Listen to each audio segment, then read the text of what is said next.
या ठिकाणी युवा समितीच्या वतीनं जयश्री पाटील मॅडम उपस्थित आहे त्याबद्दल मंडळाच्या वतीनं सर्व स्वागत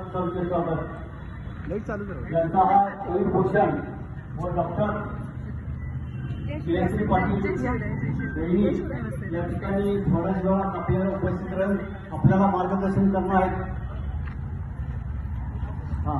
जयश्री पाटील या ठिकाणी स्टेजवर उपस्थित राहून आपले सहकार्य करावे अशी मी विनंती करतो. जयश्री पाटलांना पश्चिम महाराष्ट्र साहित्य मंडळाचे ते अध्यक्ष आहेत. ते व्यवसायाने डॉक्टर असून त्यांचा उत्कृष्ट असा व्याख्यानाचा कार्यक्रम अतिशय भावनापूर्ण कार्यक्रम असून त्यांचा उपस्थित राहिल्याबद्दल त्यांच्या मंडळाच्या वतीनं त्यांचे स्वागत करतो. त्याचबरोबर आपले महापालिकेचे उपायुक्त मोठी पाटील मॅडम या ठिकाणी उपस्थित राहिल्याबद्दल त्यांची मी स्वागत करतो.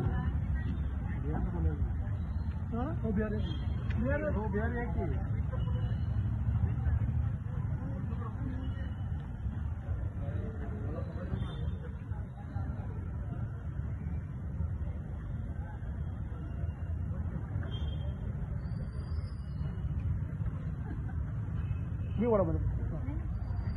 वरून चॅनल स्टेज मी वाढवला आहे तू तुम्ही काय खाली खाली वाढा खाली वाढा खाली नाही खाली वाढा स्टेज आहे स्टेज आहे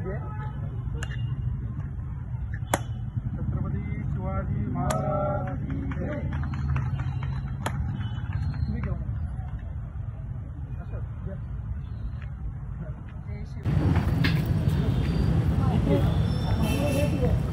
हॅलो.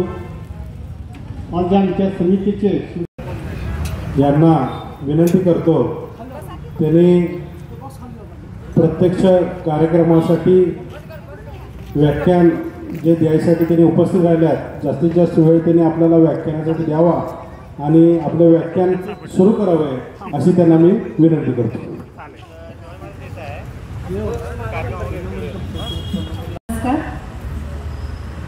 पुरुष म्हणजे सागर, स्त्री म्हणजे सरिता. पुरुष म्हणजे सागर, स्त्री म्हणजे सरिता. डॉक्टर शनिक पाटलांचं नाव घेते. सांगलीतून आज इथे मिरजेला आली आहे तुमच्या सर्वांच्या करिता, तुमच्या सर्वांच्या करिता. मला माहिती नव्हतं आज विनायकदादांचा वाढदिवस आहे, तर सुरुवातीला विनायकदादा आपल्या सगळ्यांनी बुके देऊन सत्कार केलेला आहेच, पण तरीसुद्धा मी आपल्या समितीसाठी, शिवतरुत समितीसाठी मी काही माझी पुस्तकं गिफ्ट आणली होती, तर तीच तुम्हाला गिफ्ट देऊन मी तुमचा सुरुवातीला सत्कार करते. स्त्री शक्तीची उतुंग भरारी तरीही स्त्रीभ्रूण हत्या का, हे महाराष्ट्र शासनाच्या शासकीय ग्रंथालयाला निवडलेलं माझं पुस्तक आहे. ही 5वी आवृत्ती आहे. आतापर्यंत 20,000 प्रती या पुस्तकाच्या संपलेत. त्यात ओव्या, उखाणे, पाळणे, जात्यावरच्या ओव्या आणि सगळं काही आहे. आणि हा वेद शब्दांचा हा कविता संग्रह आहे. तर आज कुणाची तरी ॲनिव्हर्सरी पण आहे आणि वाढदिवस पण आहे, तर आपण माझ्या या पुस्तकाचा हाच सत्कार स्वीकारावा अशी आपल्याला नम्र विनंती करते. आवटी वहिनी आणि दादांची ॲनिव्हर्सरी आहे आणि विनायक दादांचा वाढदिवस, तर आपण तिघांनी या आणि हा सत्कार स्वीकारावा. आज मी काही बोलणार आहे ते अगदी उत्स्फूर्त बोलणार आहे आणि ह्या पुस्तकातल्याच काही कविता आहेत, उखाणे आहेत. आपण काही सांगितलंच नव्हतं ना वाढदिवस आहे म्हणून.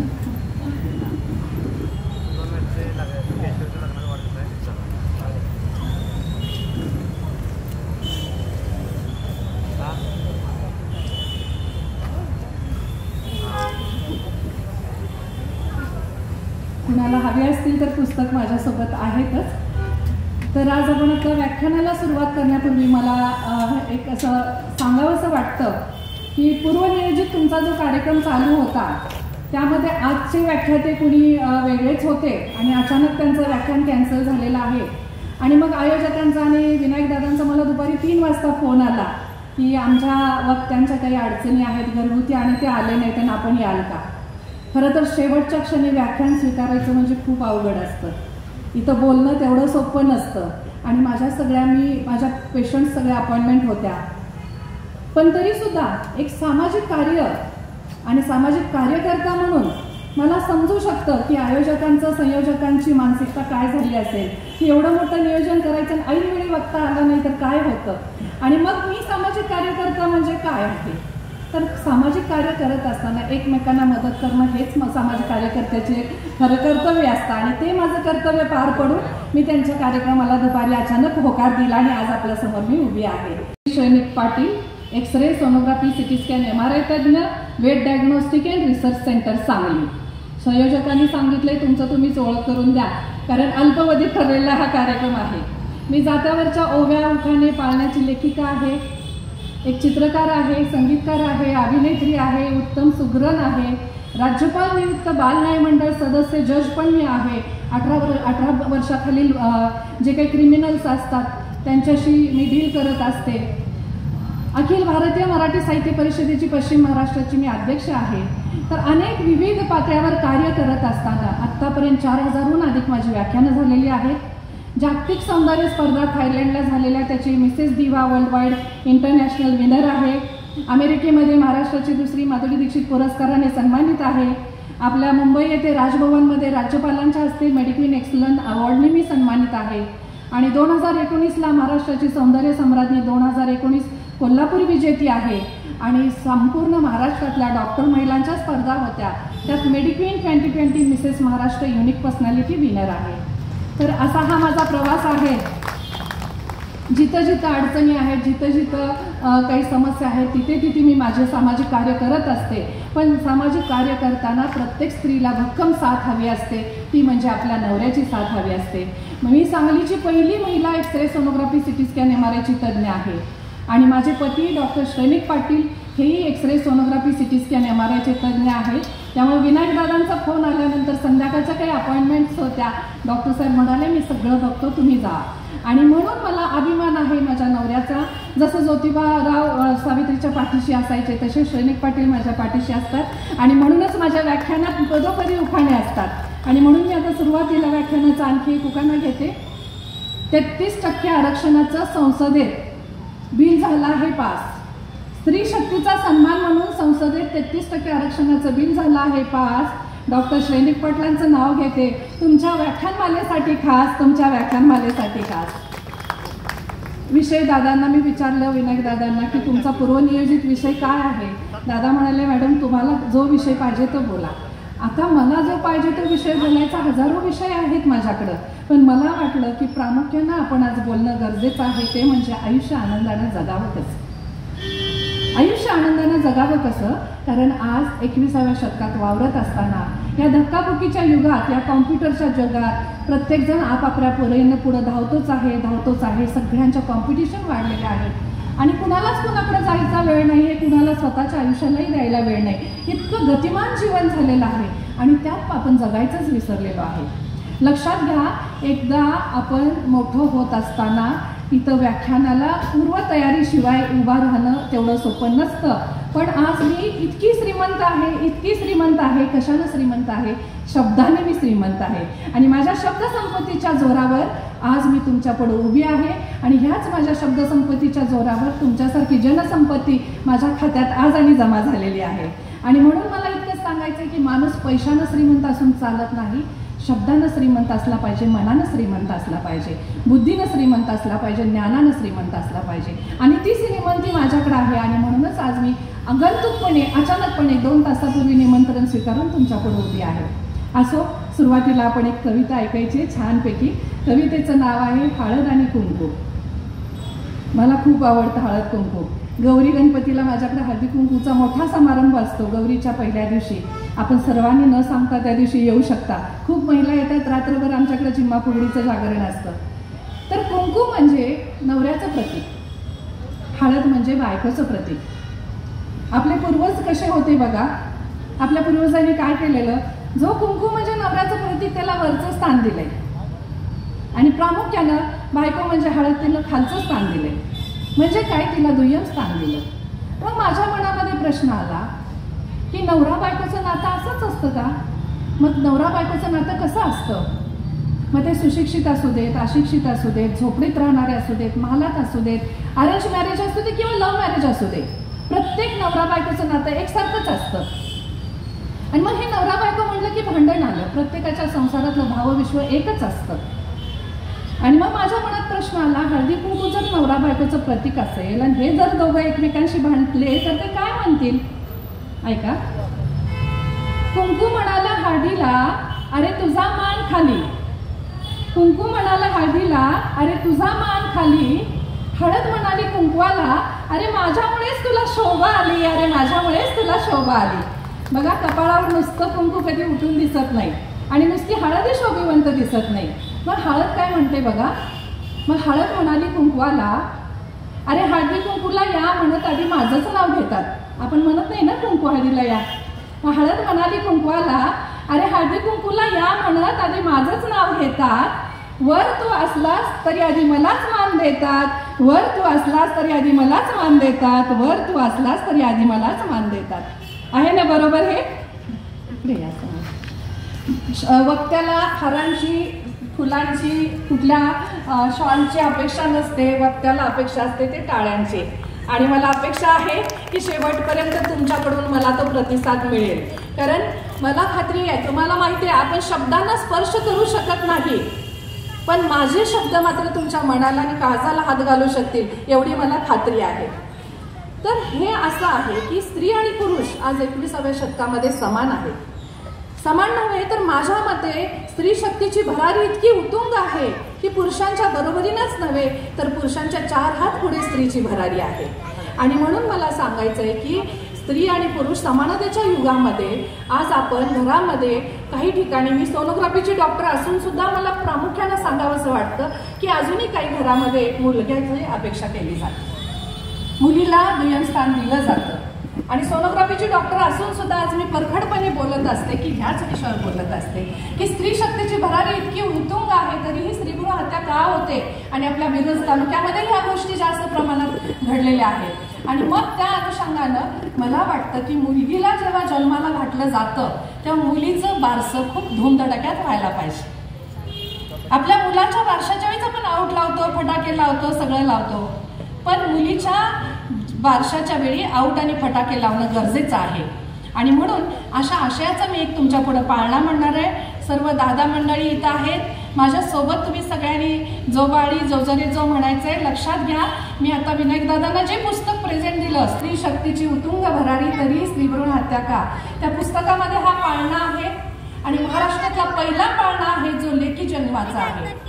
आणि ह्या पाळण्यामध्ये मी जो बाळी जो जो रे जो म्हणते. लक्षात घ्या, परंपरागत आपण कानामध्ये ऐकत आलेलं आहे की जो बाळा जो जो रे जो, पण हा लेकी जीवनाचा पाळणा आहे. माझ्यासोबत आपण सर्वांनी जो बाळी जो जो रे जो म्हणायचं. दादा आपण सर्वांनी म्हणायचं, कारण लेकीला बाप प्रिय असतो आणि मुलाला आई प्रिय असते. म्हणून आपण आपल्या लेकीचं कौतुक करा. ऐका, मुलगी आहे घराची शान, सासर माहेरचा मोठा गमान, दोन्ही घराण्याचा मोठा सन्मान, मुलीचा जन्म देवी समान, जो बाळी जो जो रे जो, मुलीचा जन्म देवी समान, जो बाळी जो जो रे जो, बाळा नव्हे जो बाळी जो जो रे जो, मुलीला माना वंशाचा दिवा, मुलगा तुम्हाला कशाला हवा. रेकॉर्ड करून घ्या, जिथं मुलीचा जन्म होईल तिथं हा पाळणा लावा. मुलीला माना वंशाचा दिवा, मुलगा तुम्हाला कशाला हवा, वारस हक्क लेकीला द्यावा, मुलीचा जन्म नवसानं घ्यावा, जो बाळी जो जो रे जो, मुलीचा जन्म नवसानं घ्यावा, जो बाळी जो जो रे जो. ताई मुलगी होऊ दे म्हणून नमस्कारा. मुलगा नशिबात असेल तर होईलच, पण मुलीसाठी नमस्कारा. राष्ट्राची पती मुलगी होती, स्त्रीभ्रूण हत्या तरी का होती. राष्ट्राची पती मुलगी होती, स्त्रीभ्रूण हत्या तरी का होती. दुरा राष्ट्राची तिच्या गहाती, ढाल तलवार तिच्या गहाती, अवकाशात सुद्धा तिची भरारी, जो बाळी जो जो रे जो, अवकाशात सुद्धा तिची भरारी, जो बाळी जो जो रे जो. लेकी जन्माचं स्वागत करा ग, घरादाराला तोरण बांधा ग. लेकी जन्माचं स्वागत करा ग, घरादाराला तोरण बांधा ग, घरादाराला तोरण बांधा ग. लेकी जन्माचं आऊट लावा ग, जो बाळी जो जो रे जो, लेकी जन्माचं औटला वाग जो बाळी जो जो रे जो, लेकीचा जन्म देवी समान जो बाळी जो जो रे जो, लेकीचा जन्म देवी समान जो बाळी जो जो रे जो. लेकी जन्माचे आऊट लावले पाहिजेत, लेकी जन्माचे पेढे वाटले पाहिजे, लेकी जन्माचं कौतुक होणं गरजेचं आहे. मला मोठी मुलगी आहे, त्यांचं नाव आहे डॉक्टर राजकुमारी. आत्ताच राजकुमारी दिदी MBBS झाल्या. DNB ऑप्थॅल्मॉलॉजी म्हणजे नेत्ररोग तज्ञ गव्हर्नमेंट सीट त्यांना मिळालेली आहे. कटक ओडिसा राज्यामध्ये गव्हर्नमेंटचं ऍडमिशन त्यांना मिळालेलं आहे. आणि माझे चिरंजीव आहेत राजनील पाटील, पुढच्या वर्षी डॉक्टर होतील, MBBSला आहेत सांगली भारती मेडिकल कॉलेजला. तर मी लहानपणापासून त्यांच्या मुलांच्या लहानपणापासून मी माझ्या लहानपणापासून व्याख्यानं देत आलेली आहे. आतापर्यंत 4000हून अधिक व्याख्यानं झालेत. तर मुलांना माझ्या दोघांनाही समानच संस्कार केले. पण लक्षात घ्या, मुलं कशी असतात, मुलांचं बालसुलभ मन इतकं निरागस असतं. लहान असताना माझ्या दादांनी मला विचारलं, चिरंजीव आणि राजनील दादा म्हणाले, मम्मा तुम्ही मुलगा मुलगी समानतेचे नेहमी व्याख्यानं देता, मग मला सांगा माझं लग्न झाल्यानंतर तुम्ही कुठं राहणार? अनपेक्षित प्रश्न होता. लक्षात घ्या, संस्कार जननी असते आई, ही संस्कार जननी असते. मी विचारलं, दादा मग तुम्हाला काय म्हणायचंय, मी कुठे राहावं? समानतेचं युग आहे, तुम्ही समान सांगता, मुलगा मुलगी समान ट्रीट करायला सांगता, मग तुम्ही 6 महिने दीदीकडे राहायचं, 6 महिने माझ्याकडे राहायचं. मग ह्या प्रश्नाला माझ्याकडे उत्तर नव्हतं, कारण आपली भारतीय संस्कृती आहे की सासरी लेकीची आपली आई राहत नाहीये. तर ही संस्कृती, ही परंपरा, हे जोगदंड, ह्याच्यातून अजून आपण आज बाहेर पडणं गरजेचं आहे. परत प्रश्न येतो की मग समानतेबद्दल बोलायचं तर कसं बोलायचं? तर समानता म्हणजे आपण बायकांनी पॅन्ट शर्ट घातलं म्हणजे आपण समान नाही झालो, आपण पॅन्ट शर्ट घातले म्हणून पुरुषांनी काही साड्या नसाव्यात का? नाही. तर वैचारिक समानता महत्वाची आहे, रिस्पेक्ट महत्वाचा आहे. जो शिवाजी महाराजांच्या काळातही स्त्रीला, महिलेला, ताईला, आईला रिस्पेक्ट मिळत होता आणि आज 21व्या शतकामध्ये तो रिस्पेक्ट खूप महत्वाचा आहे. आणि म्हणून मला सांगायचंय की 24 तास आपण आया घरी असतो, बापापेक्षा आईचा संपर्क मुलांशी असतो, तर आपल्या मुलांना आपण छानपणे संस्कार करणं गरजेचं आहे. माझ्या दोन्ही मुलांना कोरोना काळामध्ये मी स्वयंपाकात निपुण केलेला आहे. दोघंही सगळा स्वयंपाक करतात. दादांना फक्त भाकरी येत नाहीत पण चपाती येतात, पण दीदींना पुरणपोळ्यापासून सगळं शिकवलेलं आहे. तर माझे विचार असे आहेत की स्त्रीनं अर्थकारण करावं, राजकारण करावं, समाजकारण करावं. राजकारण म्हटल्यावर मी तुम्हाला सांगू इच्छिते, 2014ला मी विधानसभा लढले होते, म्हणजे माझी इच्छा ती पण होती म्हणून लढले होते. आणि प्रत्येक गोष्टीत हिरीनं आपण आयुष्य जगलं पाहिजे. तर अर्थकारण करावं, राजकारण करावं, समाजकारण करावं, फॅशन करावी, आधुनिक व्हावं, सगळं काही करावं असे माझे विचार आहेत. परंतु हे करताना प्रत्येक स्त्रीनं आपलं कुटुंब, आपला नवरा, आपलं स्वयंपाकघर हे आपल्या हातात ठेवून करावं. जे स्त्री करते तिला मी वंदन करते आणि मी हे करते म्हणून मी ताट मानेनं बोलते. कारण आज लग्नाला माझ्या 28-29 वर्ष झालेली आहेत. माझ्या घरातला स्वयंपाक अजूनही मी करत आहे. विनायक दादा तुम्ही 3 वाजता फोन केला, मी संध्याकाळचा स्वयंपाक करून ठेवून इथं आलेली आहे आणि मला त्याचा अभिमान आहे, कारण मी एक उत्तम सुगरण आहे. आणि माझा YouTube चॅनल आहे डॉक्टर जयश्री श्रेनिक पाटील. डॉक्टर जयश्री श्रेनिक पाटील नावाचा YouTube चॅनल आहे. त्याच्यावर व्याख्यानं आहेत आणि सगळ्या रेसिपी आहेत. आपण माझा चॅनल सबस्क्राईब करा, खूप काही त्याच्यातून तुम्हाला नॉलेज मिळेल. आजचं व्याख्यान पण मी YouTubeला अपलोड करणारच आहे, तेही तुम्हाला ऐकायला मिळेलच. तर हे असं आयुष्य आहे, कसं जगायचं हे आपण ठरवायचं असतं. आयुष्य सुंदर आहे, जगणं सुंदर आहे, जीवन सुंदर आहे. फक्त ते सुंदर नजरेनं पाहिलं पाहिजे आणि सुंदर मनानं जगता आलं पाहिजे. तर त्यासाठी काय करायला पाहिजे? एक तर आपण आपले विचार संकुचित नाही ठेवायला पाहिजे. आयुष्यामध्ये चांगलं काय आहे तेवढं पाहायला शिकलं पाहिजे, पॉझिटिव्ह काय आहे ते घ्यायला शिकलं पाहिजे, निगेटिव्ह गोष्टी डिलीट करायला शिकल्या पाहिजेत. मला सांगा आपण की मोबाईलमध्ये डेटा फुल झाल्यानंतर आपण काय करता सांगा मला? डिलीट करता का? डेटा फुल झाला. बरं, नको असलेल्या गोष्टी आपण काय करतो? डिलीट करतो का? आपल्याला ते आवडत नाही. आणि मोबाईल फुल झाला तर काय होतो? मोबाईल हँग होतो, बरोबर? तसाच आपला ब्रेन आहे, आपला मेंदू तसाच आहे.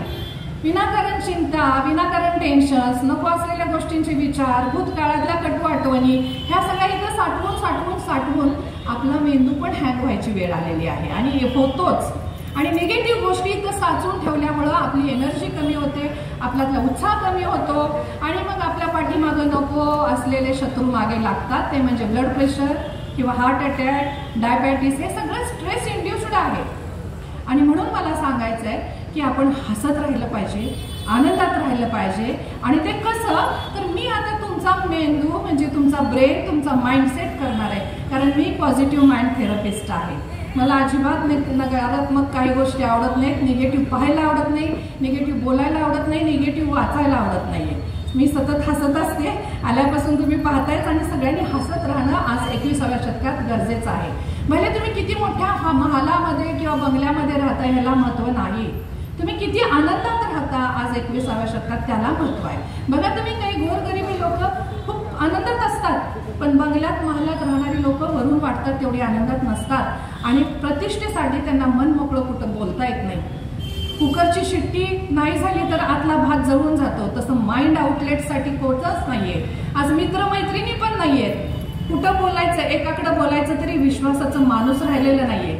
प्रतिष्ठा, भावकी काय म्हणेल, पाहुणेपाय काय म्हणतील, जाऊबाई काय म्हणतील, सासरे काय म्हणतील, दीर काय म्हणतील, मित्र काय म्हणतील, काय म्हणतील, कुणाला काय म्हणायचं ते म्हणू दे.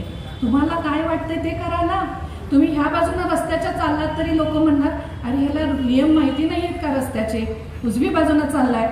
इकडून चालला तर म्हणणार अरे ह्याला काही कळत नाही का, एवढा रस्ता मोठा आहे इथून का चालला नाहीये. मधून चाललं तर म्हणणार ह्याला काही अक्कलच नाहीये. म्हणजे तुम्ही काही केलं तरी समाज हा बोलत असतो. तिकडं किती लक्ष द्यायचं हे ज्याचं त्यांना ठरवायचं असतं.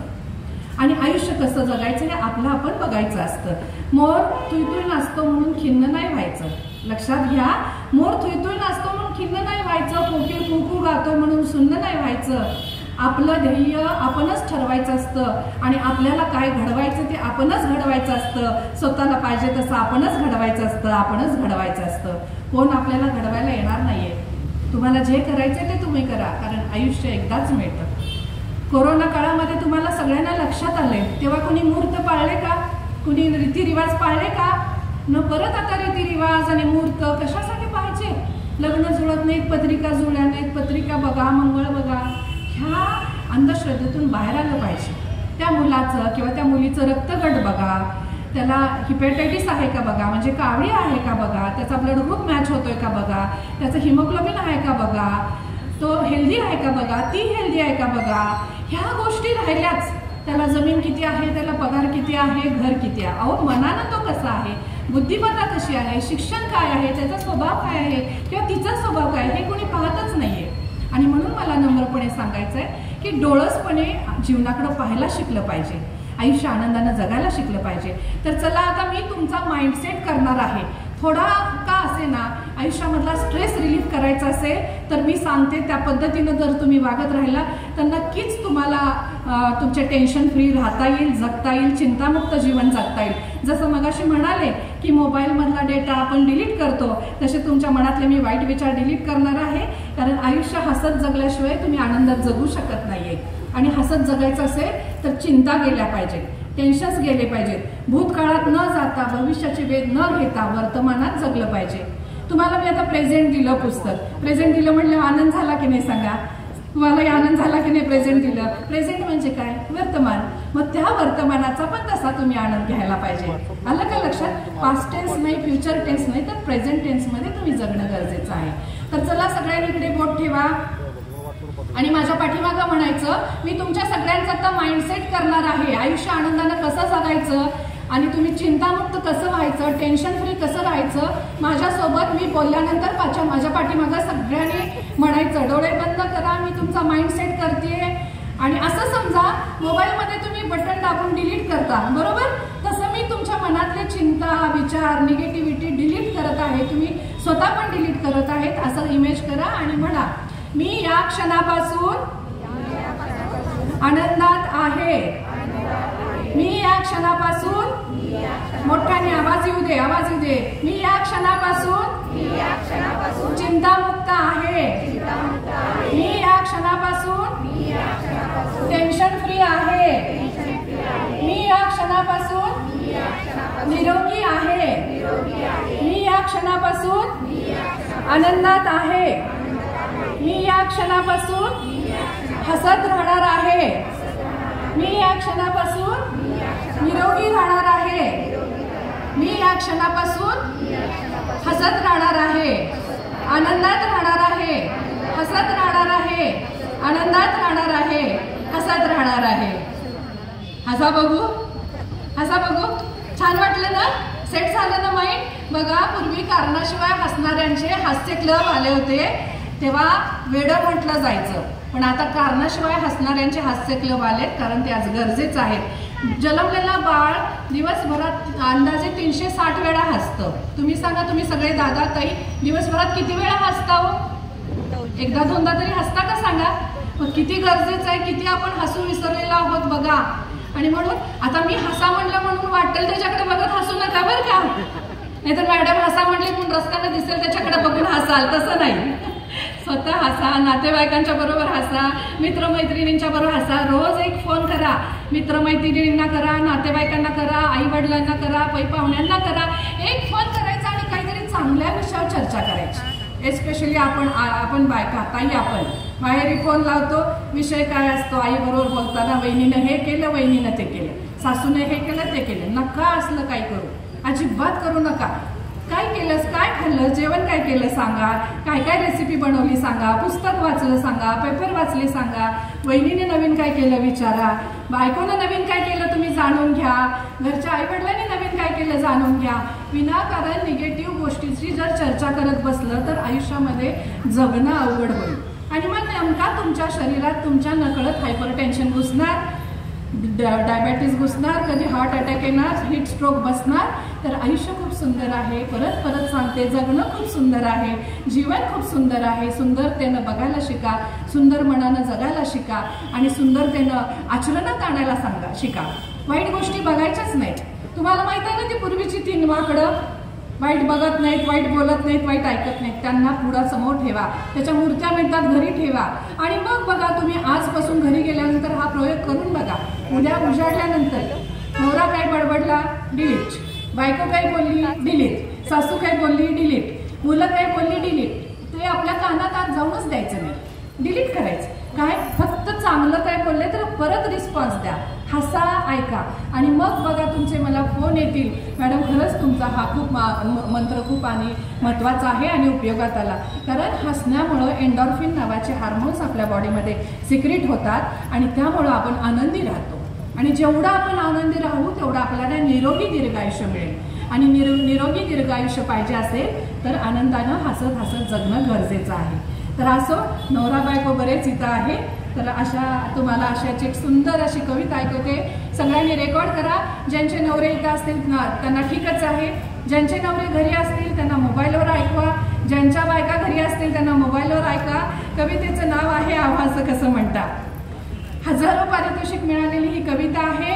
लंडन आणि अमेरिकेच्या व्यासपीठावर गायलेली कविता आहे. दूरदर्शन, रेडिओ सगळीकडे गाजलेली कविता आहे. तुम्हाला दिलेल्या पुस्तकात पण ही कविता आहे. कवितेचं नाव आहे आवाज कसं म्हणता. प्रत्येक कडव्याला टाळी पाहिजे अशी ही कविता आहे. ऐका. अशाच एका महिला मंडळात कार्यक्रमाला गेले होते. कार्यक्रमाला थोडा उशीर झालेला. महिला म्हणलं की गप्पा आल्या आणि गप्पांचे 2च विषय असतात. कुठले सांगा बरं? नवरा आणि सासू. तर हेच विषय चालू होते. बायकांच्या अशा गप्पा चालू होत्या आणि मी सहज म्हणून ऐकायला लागले. आणि ऐकता ऐकता माझ्या कानावर त्या महिला मंडळातल्या बायकांची मतं अशी पडली की त्या बायका म्हणत होत्या, अहो मी म्हणूनच ह्या घरात टिकले बघा, अहो मी म्हणूनच ह्या घरात टिकले बघा, माझ्यामुळे संसाराचा गाडा इथंपर्यंत आलेला आहे. मी घर सोडल्यानंतरच माझी आमच्या ह्यांना किंमत कळणार आहे. मी माहेरी गेल्यानंतरच माझी पोरं टिपं गळत बसणार आहेत. बरोबर आहे ना? तुमच्या मनातलं आहे ना? तर हे असं सगळं ऐकलं. मी घरी आले आणि माझे पती डॉक्टर शैनिक पाटलांना हे मी ऐकवलं आणि त्यांनी काहीतरी मुद्दा मांडला. ते म्हणाले, त्यांच्या मुद्द्याचं मी खंडन केलं. त्यांनाच मी म्हटलं अहो असं कसं म्हणता. कवितेलाही नाव दिलं अहो असं कसं म्हणता. ऐका. अहो असं कसं म्हणता, बायकोला काही कळत नसतं. अहो असं कसं म्हणता, बायकोला काही कळत नसतं. पण आपल्या संस्कृतीत पती हा देव असतो म्हणून तिला उलटं बोलणं जमत नसतं, म्हणून तिला उलटं बोलणं जमत नसतं. अहो असं कसं म्हणता, बायकोला नाही काडीची अक्कल, तिला नाही कसलाच आकार. अहो असं कसं म्हणता, बायकोला नाही काडीची अक्कल, तिला नाही कसलाच आकार. पण कळून सुद्धा तिला जमत नाही पतीला द्यायचा स्पष्ट नकार. पण कळून सुद्धा तिला जमत नाही पतीला द्यायचा स्पष्ट नकार. अहो असं कसं म्हणता, बायको शिकली म्हणजे अति शहाणी. अहो असं कसं म्हणता, झाली शहाणी, डोक्यावर तुमच्या मिरी वाटली, मग समानतेचा हक्क मागता कशानं तुमची माया आटली, मग समानतेचा हक्क मागता कशानं तुमची माया आटली. अहो असं कसं म्हणता, बायको म्हणजे कामातला आडणा. अहो असं कसं म्हणता, बायको म्हणजे कामातला आडणा, रोजच्या व्यवहारात गळ्यातला लोडणा. अहो असं कसं म्हणता, बायको म्हणजे कामातला आडणा, रोजच्या व्यवहारात गळ्यातला लोडणा. पण या लोडण्यामुळेच वागण्याला तुमच्या लगाम असतो, पण या लोडण्यामुळेच वागण्याला तुमच्या लगाम असतो. नाहीतर नकळतपणे एखादीचा पती भुलभुलयात फसतो, नाहीतर नकळतपणे एखादीचा पती भुलभुलयात फसतो. अहो असं कसं म्हणता, घर पोरं तुझी तू बघायची, मी चाललो कामावर. अहो असं कसं म्हणता, घर पोरं तुझी तू बघायची, मी चाललो कामावर. मग हे सारं कसं काय विसरता बेअक्कल बायकोच्या जीवावर, मग हे सारं कसं काय करता बेअक्कल बायकोच्या जीवावर. अहो असं कसं म्हणता, बायको सोडून सर्व स्त्रिया सुंदर दिसतात. अहो असं कसं म्हणता, बायको सोडून सर्व स्त्रिया सुंदर दिसतात, पण हे तुम्ही विसरू नका दुरून डोंगर साजरे असतात. पण हे तुम्ही विसरू नका दुरून डोंगर साजरे असतात. आणि वाईफ म्हणजेच खरी लाईफ असते, वाईफ म्हणजेच खरी लाईफ असते, वाईफ म्हणजेच खरी लाईफ असते. पण वाईफ म्हणजे लाईफ असते, ती असते तोपर्यंत त्या नवऱ्याला कळत नाही, पण ती सोडून जाते तेव्हा कळतं. आणि मग तशाच आशयाची ही रेकॉर्ड करा अतिशय मार्मिक अशी ही कविता मी पुढचे ऐकवते. कोल्हापूरचे गोकुळ झुंज संघाचे माजी चेअरमन आहेत. त्यांच्या पत्नीचं एक 15 वर्षापूर्वी निधन झालेलं आणि शाहू हॉलमध्ये व्याख्यानमाला होती आणि त्या व्याख्यानमालेमध्ये मी प्रमुख वक्ता होते.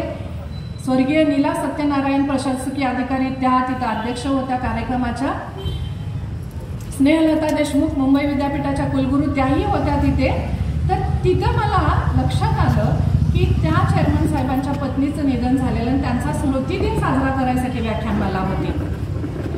स्टेजवर गेले, स्टेजवरच्या त्या वहिनींचा फोटो पाहिला, फोटोला पाहिलेले घातलेले हार पाहिले, फुलं पाहिली आणि मग माझ्या मनातला कवी जागा झाला, विचारांचं काहूर माजलं आणि मला त्या व्यासपीठावर कविता सुचली. आणि ती कविता अजूनही त्या चेअरमन साहेबांनी घरात, मी तिथंच त्यांना दिली, त्यांच्या घरामध्ये त्यांनी फ्रेम करून लावलेली आहे. आणि मला मात्र त्यांनी सांगितलं, ह्या पुस्तकात पण आहे की आयुष्याच्या शेवटपर्यंत जेवढी तुमची व्याख्यानं होतील मॅडम, त्या व्याख्यानात ही कविता जरूर ऐकवा. मी मगाशी तुम्हाला म्हणाले वाईफ म्हणजेच लाईफ असते, पण ही लाईफ सोडून गेल्यानंतर कळतं. आणि मग त्या फोटोमध्ये मला पाहिल्यानंतर लक्षात आलं, एक चेअरमन साहेब ते एक माध्यम होते समाजातल्या सगळ्याच नवऱ्यांच्या बद्दल मला वाटलं. त्या फोटोकडे बघत वाटलं की ही बायको जिवंत असताना ह्या नवऱ्यानं तिला कधी एखादं फुल आणून दिलं असेल का, ती जिवंत असताना कधी तिला एखादा गजरा आणून दिला असेल का, ती जिवंत असताना तिच्या प्रतिभेचं कलेचं कौतुक म्हणून 1000 माणसांचं कधी जेवण केलं असेल का. तेच ती गेल्यानंतर 1000 माणसं बोलवून लाखो रुपये खर्चून कशासाठी स्मृतिदिन करायचा. आणि मग माझ्या मनात प्रश्न आला की हे चेअरमन साहेबांना काय वाटत असेल, त्या नवऱ्याला काय वाटत असेल. आणि मग तो नवरा म्हणतो, एक प्रातिनिधिक सगळ्या नवऱ्यांच्यासाठी, तू होतीस तेव्हा, कवितेचं नाव आहे तू होतीस तेव्हा, प्रेम माझ्यावर करत होतीस. तो नवरा म्हणतो, तू होतीस तेव्हा प्रेम माझ्यावर करत होतीस, पण तुझं प्रेम मला कधी कळलंच नाही, पण तुझं प्रेम मला कधी कळलंच नाही. अपमान तुझा करत होतो, वाटेल तसं बोलत होतो, अपमान तुझा करत होतो, वाटेल तसं बोलत होतो. निमूटपणे तू सहन करत होतीस, कारण तू माझी पत्नी होतीस, कारण तू माझी पत्नी होतीस. तू होतीस तेव्हा माझं घर तुझं होतं, तू होतीस तेव्हा माझं घर तुझं होतं, तिथं तुझंच सारं राज्य होतं. पण राजा मात्र मी होतो, पण राजा मात्र मी होतो. हुकूम तुला सोडत होतो, पण निमूटपणे तू ऐकत होतीस, पण निमूटपणे तू ऐकत होतीस, कारण तू माझी पत्नी होतीस, कारण तू माझी पत्नी होतीस. तू होतीस तेव्हा बाप मी झालो होतो, लेझिम डोलावर नाचत होतो, साखर पेढे वाटत होतो, पण बाळ घेऊन तू फक्त उभी होतीस. तो म्हणतो, बाळ घेऊन तू फक्त होतीस, कारण बहुजन समाजामध्ये स्त्रियांना अजूनही नाचून गाऊन आनंद व्यक्त करायची मुभा नाही. आणि म्हणून तो म्हणतो की साखर पेढे वाटत होतो, आनंदानं नाचत होतो, पण बाळ घेऊन तू फक्त उभी होतीस, कारण तू माझी पत्नी होतीस, कारण तू माझी पत्नी होतीस. तू होतीस तेव्हा बाळ आपली मोठी झाली, तू होतीस तेव्हा बाळ आपली मोठी झाली, भुरकन घरट्यातून उडून गेली, पण त्यांच्यासाठी झुरत होतीस, पण त्यांच्यासाठी झुरत होतीस. मी उगीच म्हणत भिजत होतीस, उगीच मनात भिजत होतीस, कारण तू माझी पत्नी होतीस, कारण तू माझी पत्नी होतीस. तू होतीस तेव्हा समाज सारा माझा होता. तू होतीस तेव्हा समाज सारा माझा होता, घरादारात राबत होता, पण तुझी नव्हती कदर कोणाला. तू होतीस तेव्हा समाज सारा माझा होता, घरादारात राबत होता, पण तुझी नव्हती कदर कुणाला. पण त्यांच्यासाठी झटत होतीस, हवं नको पाहत होतीस. त्यांच्यासाठी झटत होतीस, हवं नको पाहत होतीस, कारण तू माझी पत्नी होतीस, कारण तू माझी पत्नी होतीस. तू होतीस तेव्हा कामावर मी जात होतो. तू होतीस तेव्हा कामावर मी जात होतो, नवीन क्षितिजं गाठत होतो, फोन तुझा येत होता, कट मी करत होतो. तू होतीस तेव्हा कामावर मी जात होतो, नवीन क्षितिजं गाठत होतो, फोन तुझा येत होता, कट मी करत होतो, पण पुन्हा पुन्हा तू फोन करत होतीस, कारण तू माझी पत्नी होतीस, कारण तू माझी पत्नी होतीस. आणि तू होतीस तेव्हा तुझ्यासाठी कधी नव्हते सोहळे. तू होतीस तेव्हा तुझ्यासाठी कधी नव्हते सोहळे, तुझ्यासाठी कधी नव्हते हार. तू होतीस तेव्हा तुझ्यासाठी कधी नव्हते सोहळे, तुझ्यासाठी कधी नव्हते हार, पण तुझ्यासाठी आजची सभा आणि व्यासपीठावर मी एकटाच उभा.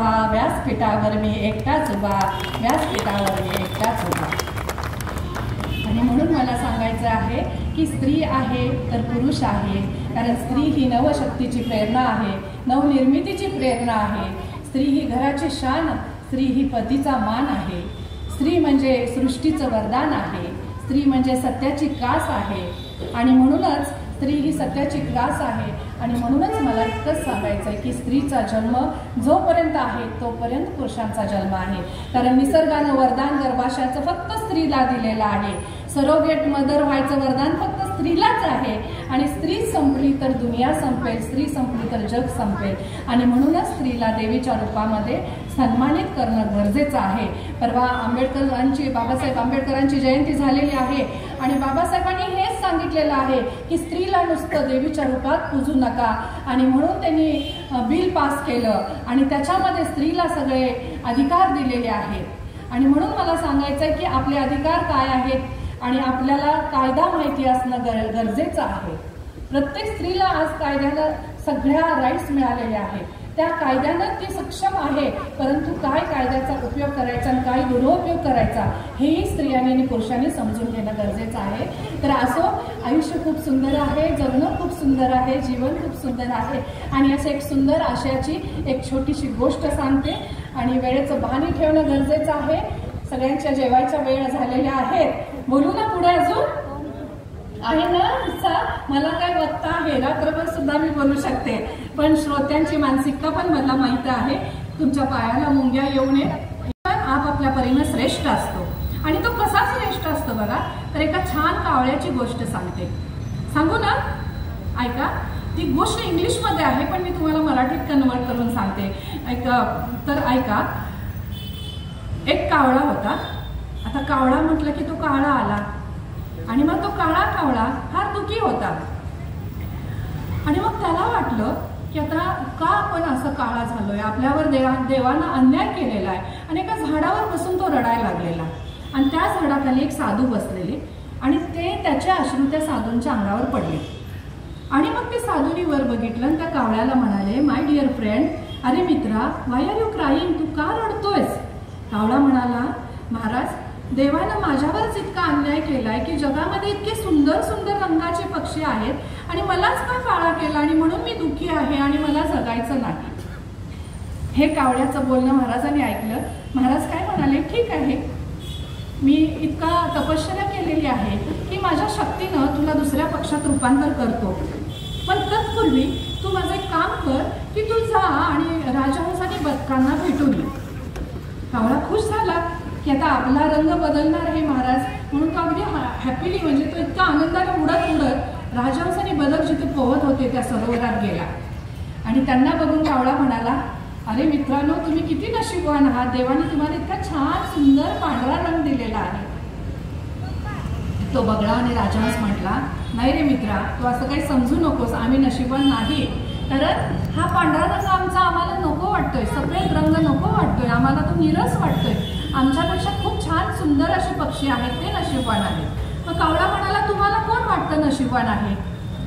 राजहंसानी बगळा म्हणाला, आमच्या दृष्टीनं पोपट नशीबवान आहे, कारण त्याला लाल चोच आहे, हिरवे पंख आहेत. चला, हे तिघं जण पोपटाकडे गेले. पोपटा तू किती नशीबवान आहेस? You are the luckiest bird on this earth. म्हणजे तू सगळ्या जगातला असा सगळ्यात लकी असा पक्षी आहेस. तो पोपट म्हणाला, नाही, तुम्हाला कल्पना नाहीये, माझी लाल चोच आहे, माझे हिरवे पंख आहेत, म्हणजे मी नशीबवान नाही. तुम्हाला माझं दुःख कुठं माहिती आहे? मला पिंजऱ्यात बंद करतात, ते दुःख नाही माहिती तुम्हाला. मग परत कावळा म्हटला, मग तुमच्या दृष्टीनं कोण सुखी आहे, कोण लकी आहे? तो म्हणाला, मोर सगळ्यात लकी आहे, त्याला खूप सुंदर पिसारा दिलेला आहे आणि मोर सगळ्यात सुंदर आहे. हे चौघजण पुन्हा मोराकडे गेले. मोराचं नृत्य चालू होतं, मस्त असा मोर नृत्य करायला लागलेला, सर्कशीच्या बाहेर नृत्य चालू होतं. मोराकडे बघितलं आणि कावळा आणि हे सगळे बदक, कावळा, राजहंस, पोपट म्हणाले, मोरा we think that you are the luckiest bird. म्हणजे आम्हाला वाटतं की तू सगळ्यात असा नशीबवान आणि जगातला सुंदर असा पक्षी आहेस. मोर म्हणाला, मात्र तुम्ही मला माझ्या सौंदर्याकडे बघून सुंदर म्हणता आहात, पण माझ्या वेदनांची तुम्हाला काय कल्पना आहे? जेव्हा तुम्ही माझे एक एक मोरपीस उपटता तेव्हा माझ्या होणाऱ्या वेदना ह्या समाजाला दिसत नाही. मला होणारा त्रास, शरीराला होणारी इजा, माझ्या मनाला होणारी इजा ही नाही शरीराला, तुमच्या मनाला समजत. तुम्ही तुमचं घर सजवता, पण मला इथं खूप त्रास होतो, त्यामुळे मी नाही आहे सुखी. मग हे ऐकून कावळा म्हणाला, मग मला सांग मोरा, की मग सगळ्यात जगातलं सुखी कोण आहे? आणि मग मोर म्हणाला, तू सगळ्यांना विचारत आलेला आहेस, पण माझ्या दृष्टीनं या जगातला सुखी कोण आहे?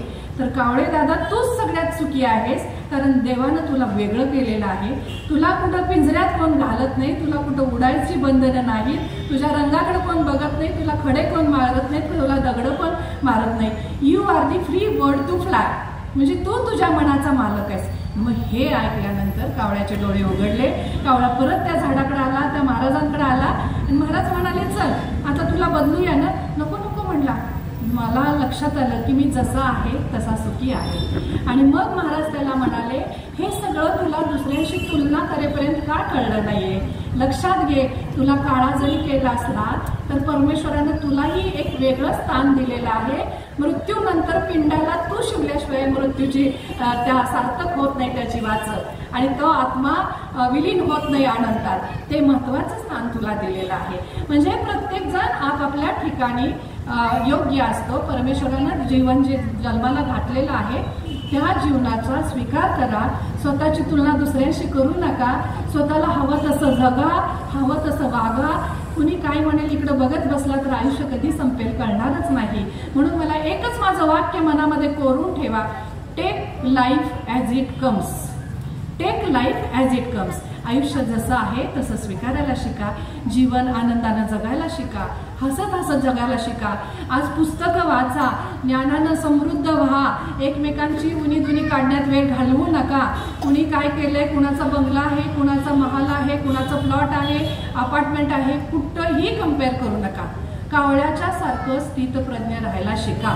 तुम्ही जसे आहात तसे स्वतःला स्वीकारा. तुमचं जीवन जसं आहे तसं आनंदानं बनवायला शिका आणि आयुष्य सुंदरतेनं कसं जगायचं ते तुमचं तुम्ही ठरवा. आता मी इतकंच म्हणेन, दादांना एक वाढदिवसाची कवितेची शुभेच्छा देते, दादा विनायक दादा, आणि तुम्हा दोघांना पण लग्नाच्या वाढदिवसाच्या एकत्रच ह्या माझ्या कवितेतून उत्स्फूर्त शुभेच्छा देते.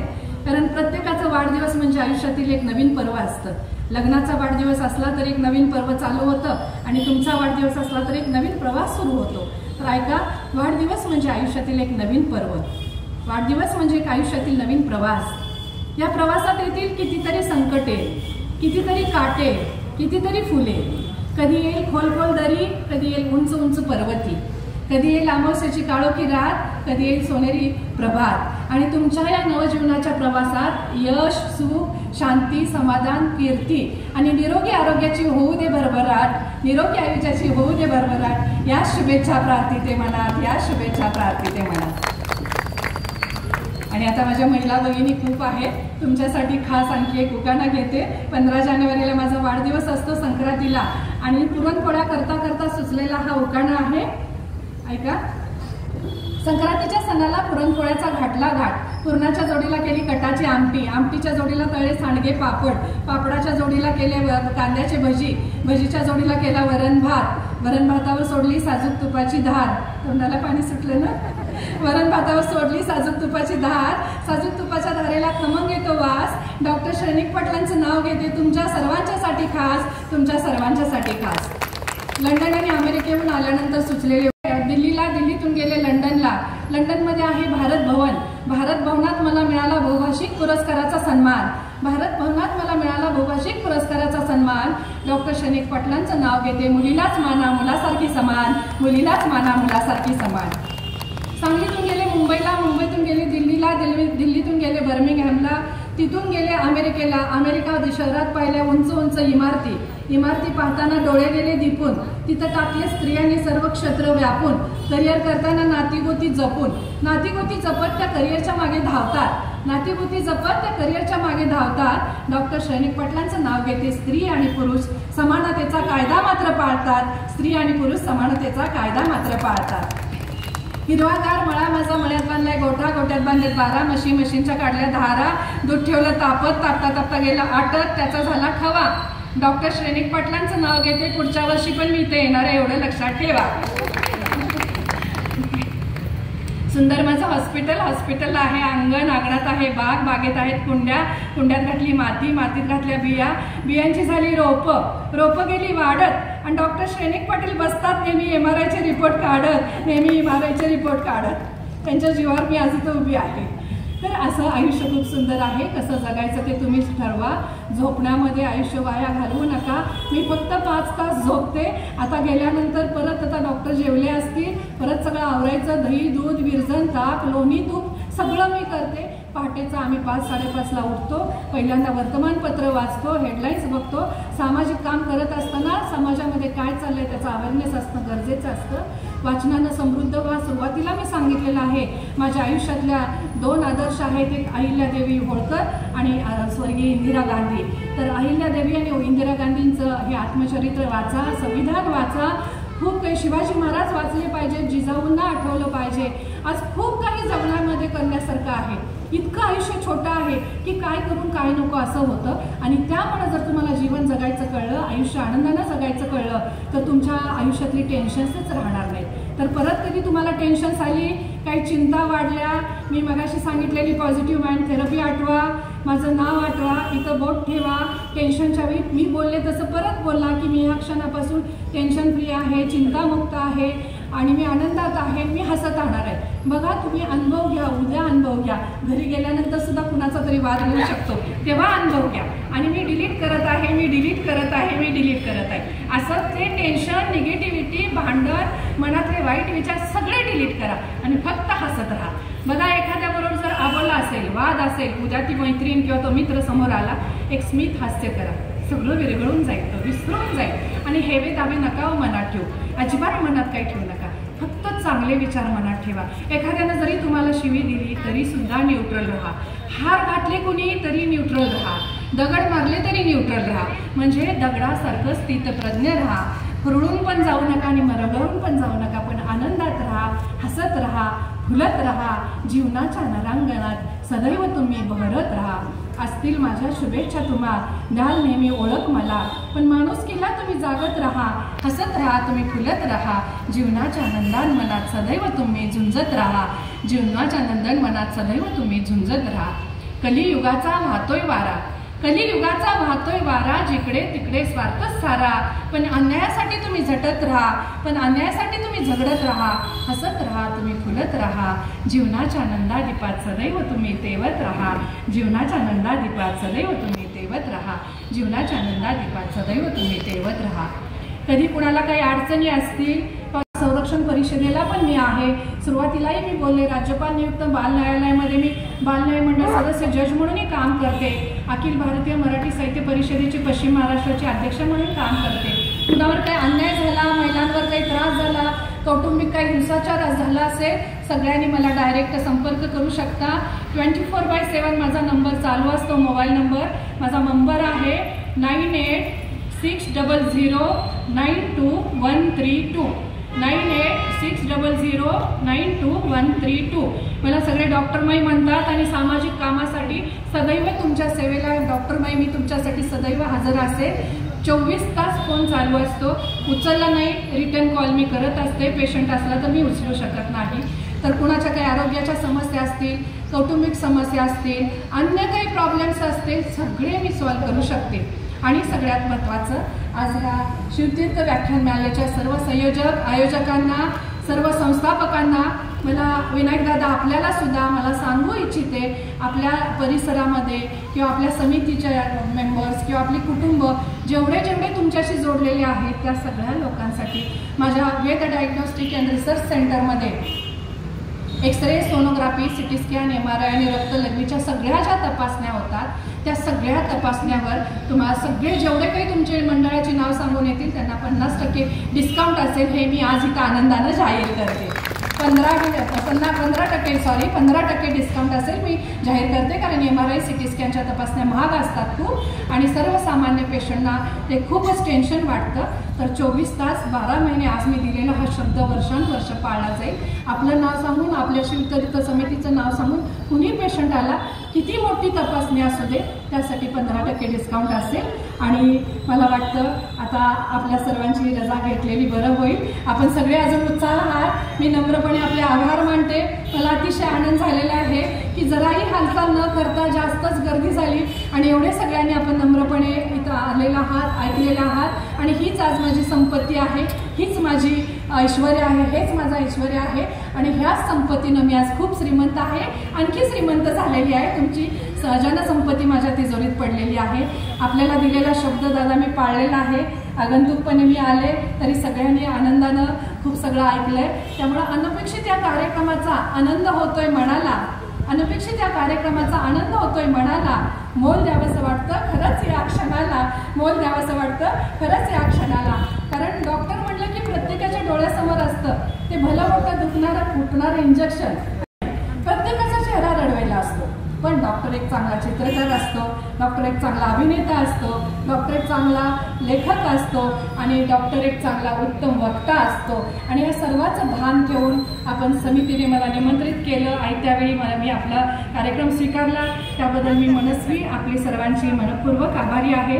आणखी एक सांगायला अभिमान वाटतो की आता सह्याद्री चॅनलला, सह्याद्री वाहिनीवर एक सिरियल येणार आहे महावीर भगवान. आणि महावीर भगवानांच्या आई म्हणजे राजमाता त्रिशला देवी. तर त्या सह्याद्री वाहिनीच्या सिरियलसाठी माझी त्रिशला देवीच्या, त्रिशला राणीच्या भूमिकेसाठी निवड झालेली आहे. आणि 3 वर्षाचं कॉन्ट्रॅक्ट सही करायचं होतं. 1000 एपिसोड आहे. मी त्या जे दिग्दर्शक आहेत त्यांना विनंती केली की मी सही करते, कॉन्ट्रॅक्ट स्वीकारते, पण एका अटीवर की राणी म्हटलं की राजा आला तर कुठलाही सिने अभिनेता न घेता राजाच्या भूमिकेत माझे पती डॉक्टर श्रेनिक पाटीलच असावेत. आणि त्यांनी ते मान्य केलं आणि माझ्यासोबत काम करतात माझे पती डॉक्टर श्रेनिक पाटील. हे राजा सिद्धार्थच्या भूमिकेत आहेत. 4-5 एपिसोड झालेले आहेत. प्रेमात तुझा रंग कसा घेतलं, शिंगावर वाऱ्यावरची वरात ह्या नाटकातूनही मी काम करत असते. सांगायचं तात्पर्य हे आहे की आयुष्य आनंदानं जगावं कसं हे तुम्हाला समजायसाठी हे सगळं सांगितलेलं आहे. आणि माझं मूर्तिमंत उदाहरण आपल्यासमोर ठेवलेलं आहे. कुणाला हवं असेल तर हेच व्याख्यान उद्या मी यूट्यूबला अपलोड करणार आहे. विनायकदादांकडे लिंक पाठवते आणि तुम्ही सबस्क्राईब करा माझा यूट्यूबचा चॅनल डॉक्टर जयश्री श्रेनिक पाटील म्हणून. तर असो, मला आशा आहे आपण सगळे हसत राहाल. आता जाताना तरी सगळ्यांचे हसत हसत चेहरे दिसलेले आहेत. मी कधी दिसेल तेव्हाही तुम्ही हसत राहणार आहात. मी इतकंच म्हणेन, झाशीची राणी लक्ष्मीबाई, तारा राणी, इंदिरा गांधी, रमा माता ह्या महान वीरांगणांनी, जिजामाता ह्या महान वीरांगणांनी देशासाठी दिला आहे फार मोठं बलिदान. डॉक्टर श्रेनिक पाटलांचं नाव घेते. राष्ट्र घडवण्यात स्त्रियांचं आहे फार मोठं योगदान. राष्ट्र घडवण्यात स्त्रियांचं आहे फार मोठं योगदान. माझ्या ह्या पुस्तकावर जिजामातांनाच मध्ये स्थान आहे. छत्रपती शिवाजी महाराज माझ्या एका 4 ओळीतूनच काय वाटतं बघा. राष्ट्रासाठी आला राजा शिवाजी ग पोटी, राष्ट्रासाठी आला राजा शिवाजी ग पोटी. धन्य धन्य ती जिजाऊ गावी थोरवी तिची किती, धन्य धन्य ती जिजाऊ गावी थोरवी तिची किती. तर त्या जिजाऊसारखं सगळ्यांनी आपल्या मुलांच्यावर संस्कार करा. आणि प्रत्येकाला वाटतं की की आपला मुलगा छत्रपतींच्या सारखा व्हावा, आपली मुलगी तशी ताराराणीसारखी व्हावी, अहिल्यासारखी व्हावी, इंदिरा गांधींसारखी व्हावी, अशी दोन्हीकडे समान संस्कार मुलांच्यावर घडवा. मी इतकंच म्हणेन, आईच्या हृदयात बाळासाठी असते सागरा एवढी ममता, आईच्या हृदयात बाळासाठी असते सागरा एवढी ममता. डॉक्टर सैनिक पाटलांचं नाव घेते, इथेच करते माझ्या व्याख्यानाची सांगता, इथेच करते माझ्या व्याख्यानाची सांगता. धन्यवाद. जय महाराष्ट्र, जय जिजाऊ, जय शिवाजी. पुष्पवाहताना जयश्रीताईंनी एक कुमारच महाराष्ट्र आमच्या समितीच्या कार्यकर्त्यांना, आमच्या भगिनींना देतं, त्याबद्दल समितीच्या वतीनं मी तर पूर्ण आभारी आहे. आणि इथं असं येऊन वारंवार तुम्ही इथं व्याख्यान द्यावी असं एवढी मी